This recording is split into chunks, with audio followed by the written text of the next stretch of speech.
Hi friends, எல்லோருக்கும் வணக்கம். எல்லோரும் எப்படி இருக்கீங்க? நல்லா இருக்கீங்களா? இன்றைக்கி அந்த கதையோட அடுத்த பகுதி தான் பார்க்க போகிறோம். அதுக்கு முன்னாடி நீங்கள் செய்ய வேண்டிய விஷயம் என்ன அப்படின்னு கேட்டிங்கன்னா, மறக்காமல் நம்ம இந்த சேனலை சப்ஸ்கிரைப் பண்ணிக்கோங்க. கீழே இருக்க பெல் பட்டனையும் கிளிக் பண்ணுங்கள். அப்போ தான் நான் போடுற வீடியோஸ் எல்லாமே உடனுக்குடனே நோட்டிஃபிகேஷன்ஸ் வரும். ஸோ மறக்காமல் சேனலை சப்ஸ்கிரைப் பண்ணிவிட்டு வீடியோ பாருங்கள் ஃப்ரெண்ட்ஸ். வாங்க நம்ம கதைக்குள்ளே போகலாம். அதுக்கப்புறம் நான் யோசித்த விஷயம் என்ன அப்படின்னா, சரி இதுக்கப்புறம் நம்ம எந்த ஒரு சூழ்நிலையுமே நம்ம யோசிக்காமல் நம்ம இது பண்ணக்கூடாது அப்படின்ட்டு அம்மாவுக்கு ஃபஸ்ட்டு புரிய வைக்கணும் இந்த விஷயத்த அப்படின்னு தான் எனக்கு மனசில் தோணுச்சு. அதுக்கப்புறம் அக்கா ரொம்ப சந்தோஷமாக இருந்துச்சு. ஏன்னா நம்ம தம்பி நமக்காக ஊர்லேருந்து இவ்வளோ தான் நமக்காக வாங்கி கொடுத்துருக்கான், நம்மள வேணும் அப்படின்னு சொல்லிட்டு நம்ம பிள்ளைங்களுக்காக இந்த அளவுக்கு செஞ்சுருக்கானே அப்படின்னு சொல்லிட்டு அக்காவுக்கு ரொம்ப சந்தோஷம். அக்கா சொன்னிச்சு, இன்னும் ஒரு வாரம் இருந்துட்டு நீ போகலான்டா அப்படின்ட்டு. இல்லைக்கா, நானே 3 நாள் லீவுக்காக தான் நான் வந்தது, அதனால இனிமேலாம் இது பண்ண முடியாதுக்கா, அதனால் முடிஞ்ச வரைக்கும் நான் நாளை காலையில் கிளம்பிடுறேன் அப்படின்னோடனே உடனே எனக்கு கொஞ்சம் மனசே தான் எனக்கும் கவலையாக இருந்துச்சு. நீ கண்டிப்பாக நான் ஒரு வாரம் கழித்து வீட்டுக்கு வாக்கா அப்படின்னோடனே, இல்லைடா அம்மாவா என்றைக்கு ஃபோன் பண்ணி என்னை கூப்பிடுதோ அன்றைக்கி தான் நான் வருவேன், அது வரைக்கும் நான் வர்றது ஐடியாவே இல்லை. அது ஃபோன் பண்ணவே இல்லை, உனக்கும் தெரியும் 6 மாதமா அது ஃபோன் பண்ணவே இல்லை. நானும் அதுக்கு ஃபோன் பண்ணவே இல்லை. அப்பா தான் ஃபோன் பண்ணி எப்போயாச்சும் பேசுவார். அப்பா சொல்லுவார், அவள் கிடக்குறாம்மா போம்மா, அவள் பேச்செல்லாம் உனக்கு தெரியாதா, வேலையை பாரும்மா அப்படின்னு சொல்லிட்டு என்னை சமாதானப்படுத்துவார். இருந்தாலுமே என்னை சமாதானப்படுத்தினாலுமே என்ன இருந்தாலும் அம்மாக்கிட்ட நம்ம எல்லா விஷயத்தையும் ஷேர் பண்ணுற மாதிரி ஒரு பொண்ணுக்கு இருக்கவே இருக்காது. அது எல்லா பொண்ணுங்களுக்கும் தெரியும். ஆனால் அதை அம்மா தான் புரிஞ்சுக்கல அப்படின்ட்டு சொன்னோன்னே, நீ ஒன்றும் கவலைப்படாத, அம்மாவாக புரிஞ்சுக்கிற நேரம் வரும்க்கா, விடுக்கா அப்படின்னு சொல்லிட்டு நான் அதுக்கப்புறம் மறுநாள் இருந்துட்டு மாமா கூட இன்னும் 2 நாள் இருந்துட்டு போகலாமேப்பா அப்படின்னாரு. இல்லை மாமா, வேறு வேலையாக முடிஞ்சிருச்சு, நீங்கள் பார்த்துக்கங்க, ஒரு வாரம் கழிச்சா அக்காவை அனுப்பிவிடுங்க அப்படின்னு சொல்லிட்டு நான் வந்துட்டேன்.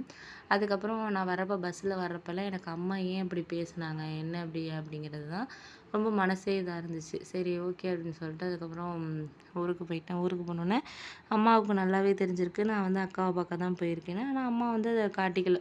நான் போனோடனே நான் அக்காவெல்லாம் பார்த்துட்டு வந்தாச்சா அப்படின்னு சொல்லிட்டு சொன்னோடனேயே எனக்கு புரிஞ்சிருச்சு ஏன் இது மாதிரி இது பண்ணுறாங்க அப்படின்னு சொல்லிட்டு. அதுக்கப்புறம் தான் நான் கேட்டேன், இது மாதிரி சில விஷயங்கள் என்ன தான் நம்ம ஒரு சில விஷயங்களை நம்ம சந்தோஷமாக இது பண்ணாலும் அவங்க என்ன இது பண்ணுறாங்கங்கிறத பொறுத்து தான் நம்மளுக்கு இருக்குது அப்படிங்கிறது மாதிரி தான். சரி ஓகே அப்படின்னு சொல்லிட்டு அம்மா சொன்னிச்சு, ஆமாம் அக்காவை தான் நான் பார்க்க போனோம்மா, அதுக்கு இப்போ என்னம்மா பண்ணணுங்கிற, எந்த இருந்தாலும் நீ அக்கா கிட்டே இப்படி பேசியிருக்க கூடாது, என்னடா உன்கிட்ட சொல்லி எல்லாத்தையும் குறை சொல்லிக்கிட்டு இருந்தாளா அப்படின்னோன்னா, அக்கா அதெல்லாம் குறை சொல்லலை, நம்ம அம்மா பணம் இல்லைன்னு கூட சொல்லியிருந்துருக்கலாம் சாதாரணமாக, அது எதுக்கு நான் வாங்க வரேன் அப்படின்னு. உனக்கு ஒரு விஷயமே தெரியலடா, இப்போ இன்றைக்கி அவள் கஷ்டம்னு சொல்லி இருக்கிறப்போ நம்ம கொடுத்துட்டோம் அப்படின்னு சொல்லி இது பண்ணால் அடுத்தது ஒரு கஷ்டம் வந்ததுன்னா அவளுக்கு எப்படி சமாளிக்கணுங்கிறதே தெரியாது. உனக்கு தெரியாத விஷயம் இல்லை. அப்பாவும் நானும் ஒரு ரூ. 200 வாடகை வீட்டில் நான் எங்களோட வாழ்க்கையை ஆரம்பித்தோம். இன்றைக்கி 30 வருஷம் வாழ்க்கை ஓடிடுச்சு. அப்படி இருக்கிறப்போ நாங்கள் உங்கள் பாட்டியெல்லாம் என்ன எங்களுக்கு கொடுத்தாங்க, நாங்கள் வெளியில் வர்றப்போ, வீட்டை விட்டு வெளில வர்றப்போ ஒன்றுமே இல்லாமல் தான் நாங்கள் வெளியில் வந்தோம். ரூபா கூட இல்லாமல் தான் வெளில வந்தோம். உங்கள் அப்பா கொஞ்சம் கொஞ்சமாக வேலைக்கு போய் பண்ணி செஞ்சு தான் ஒரு இதாக நம்ம முயற்சி பண்ணி தான் இந்த இடத்துக்கு நம்ம வந்திருக்கிறோம். இப்போ சொந்த வீடு இருக்குது, நம்மள்ட்ட கார் இருக்குது. அப்பா இன்னமும் வேலை தான் பார்த்துக்கிட்டு இருக்காரு.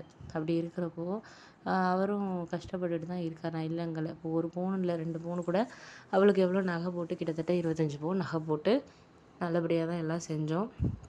இப்போ நம்ம கஷ்டம்னு சொல்லிட்டு நம்ம கொடுத்துக்கிட்டே இருந்தோம்னா நாளைக்கு அவள் எப்படின்னா சமாளிக்கிறதுங்கிறதே அவளுக்கு இருக்காது. நாளைக்கு அவள் ஹஸ்பண்ட் ஏதாச்சும் ஒரு உதவினாலும் நீ அம்மா வீட்டில் தான் போய் வாங்கிட்டு வந்துடுவாவ அப்படிங்கிற மாதிரி அவங்களுக்கு ஒரு எண்ணம் வந்துடும்டா. அதை ஃபஸ்ட்டு புரிஞ்சுக்கோ. அவளுக்கு அவளோட ஒரு திறமை, அவள் எப்படி சமாளிக்கணுங்கிறதே புரியாமல் போயிடும். 2 குழந்தைங்க பிறந்தப்போ நம்ம தான் பார்த்துக்கிட்டோம், எல்லாமே செஞ்சோம், நான் இல்லைங்கலை.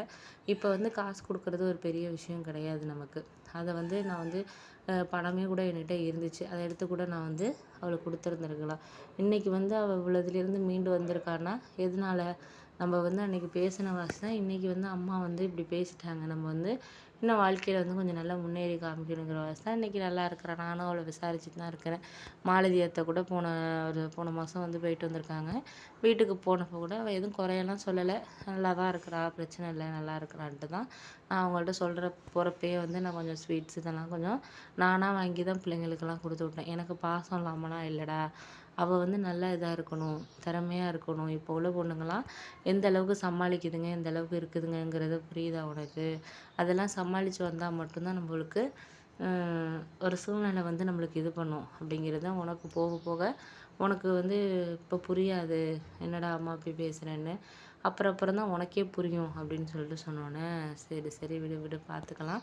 எதா இருந்தாலும் வந்து நம்ம கொஞ்சம் சமாளிக்கிறதுக்கு சில விஷயங்கள வந்து நம்ம யோசிச்சு தான் இது பண்ணணும் அப்படின்னோன்னே, சரி ஓகேவா அப்படின்னு சொல்லிட்டு சொன்னதுக்கப்புறம் வந்து நான் வந்து சொன்னேன். இது மாரி வந்து சில விஷயத்த நீ வந்து மனசுல நீ பேசினது தவறு இல்லம்மா. ஆனா வந்து அக்காகிட்ட அது மாரி பேசியிருக்க கூடாதுன்னு அப்படின்னோனே, எனக்கும் புரியுதுடா. நானும் கொஞ்சம் சில வார்த்தைகள விட்டுட்டேன் தான். அது எனக்கே கவலையா தான் இருந்துச்சு. நம்ம பொண்ண இப்படி பேசிட்டோமேன்னு சொல்லிட்டு நான் நைட்டு நெறைய நாள் தூக்கம் இல்லாமலாம் இருந்திருக்கேன். அப்பா கூட சொல்லுவாரு. "இப்படி எதுக்கு பேசணும்? அத எதுக்கு இப்படி இது பண்ணணும்? கவலைப்படணும்." அப்படின்னு சொல்லிட்டு கூட அவரு கூட என்ன கிண்டல் பண்ணிக்கிட்டு இருப்பாரு. "பொண்ணு மேல இவ்வளோ பாசம் இருக்கு. அப்புறம் ஏன் வந்து இது பண்ண?" அப்படின்னு சொல்லிட்டு. இருந்தாலும் வந்து நம்ம வந்து பேசுறது இப்போக்கி கொஞ்சம் இதா இருக்கும். ஆனா அதுக்கப்புறம் நடக்கிற விஷயங்கள் வந்து நம்மளுக்கு வந்து ரொம்ப நல்லா தான் இருக்கும் அப்படின்னு சொல்லிட்டு எங்க அம்மா என்கிட்ட சொன்னாங்க. அப்புறம் தான் எனக்கு புரிஞ்சுச்சு. என்ன